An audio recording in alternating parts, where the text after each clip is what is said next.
Kita ke informasi berikutnya, Saudara. Polisi menetapkan 15 tersangka kasus penculikan dan pembunuhan kepala cabang sebuah bank BUMN Ilham Pradipta.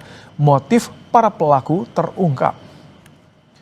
Polisi bilang motif pembunuhan bermula dari niat para pelaku memindahkan uang dari rekening dorman ke sejumlah rekening penampung. Tersangka menghubungi sejumlah pihak untuk mencari cara memindahkan uang dari rekening dorman ke rekening yang disiapkan. Tersangka lantas merancang penculikan kepala cabang Bank BUMN Ilham Pradipta untuk dipaksa menandatangani pemindahan dana.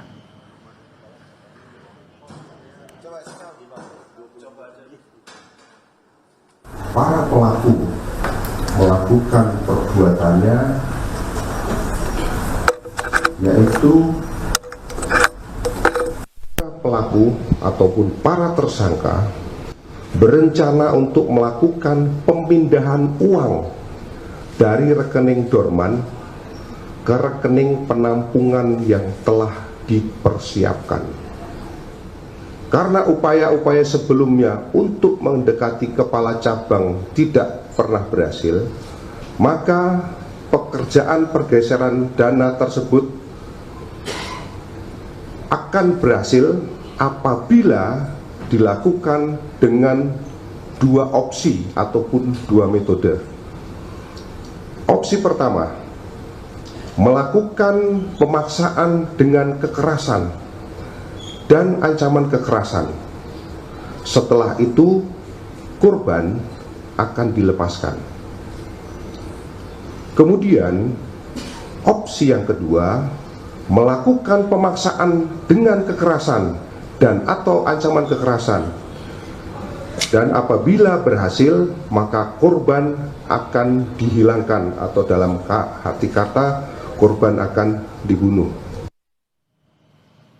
Informasi lebih lengkap mengenai perkembangan kasus penculikan dan pembunuhan cabang BUMN, kami terhubung dengan jurnalis Kompas TV, ada Fedriska Ananda dan Yogi Syahrevi. Selamat malam, Rizka. Jadi polisi telah menetapkan 15 tersangka. Siapa saja mereka, Rizka, dan bagaimana perannya?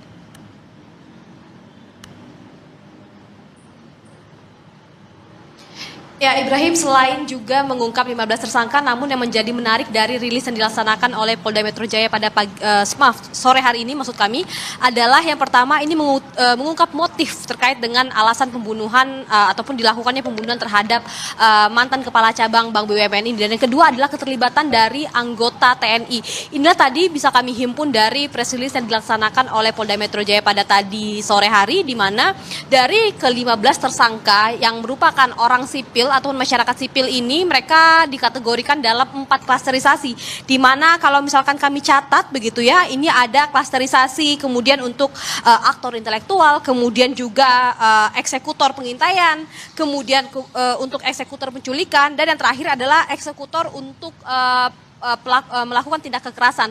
Sehingga memang dari 4 klasterisasi ini, polisi kemudian menetapkan setidaknya ada 15 orang tersangka, Ibrahim, terkait dengan hal ini. Nah, yang menjadi menarik adalah tadi dalam rilis yang dilaksanakan oleh Polda Metro Jaya adalah menggandeng juga Komandan Pomdam Jaya, yang mana dalam hal ini adalah terkait dengan keterlibatan 2 orang anggota TNI AD, di mana tadi disampaikan bahwa 2 orang ini perannya adalah yakni untuk melakukan perantara antara aktor intelektual dengan eksekutor penculikan, dan juga untuk anggota yang kedua ini adalah eksekutor penganiayaan. Jadi memang dalam penyelidikan ini polisi menemukan adanya keterlibatan dari anggota TNI, sehingga oleh karena itu polisi kemudian menggandeng Pomdam Jaya untuk kemudian dapat dilakukan proses hukum terhadap 2 orang anggota TNI yang diduga terlibat ini, Ibrahim.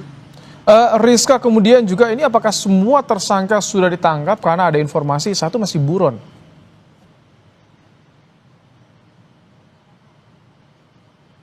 Ya, benar, Ibrahim, memang ada 1 orang lagi dengan inisial EG yang mana dalam hal ini bertindak ataupun dimasukkan ke dalam klasterisasi atau pengelompokan sebagai pelaku pengintaian, di mana setidaknya untuk eksekutor pengintaian ini ada 4 orang, namun polisi maksud kami 5 orang, namun polisi baru menangkap 4 orang diantaranya dengan inisial AW, kemudian inisial EW, dan RS, dan AS. Nah, untuk inisial EG ini masih buron, jadi memang hingga saat ini polisi masih melakukan pendalaman pencarian terkait dengan 1 orang yang disebut masih buron ini, Ibrahim. Tapi keberadaan pelaku ini sudah diketahui oleh polisi, Ferdriska.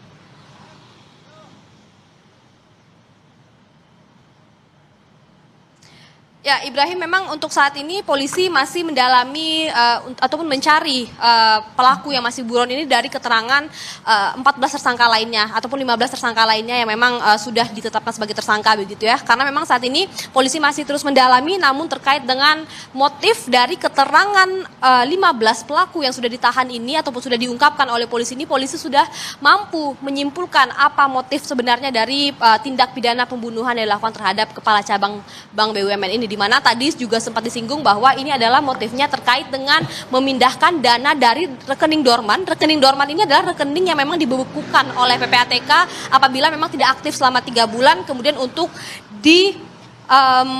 untuk disalurkan kepada rekening-rekening penampung lainnya, sehingga memang dalam hal ini polisi masih juga mencari tahu apakah kemudian untuk rekening ini apakah juga ada tindak pidana lainnya. Tentu ini masih didalami sembari juga mencari 1 orang yang masih buron saat ini.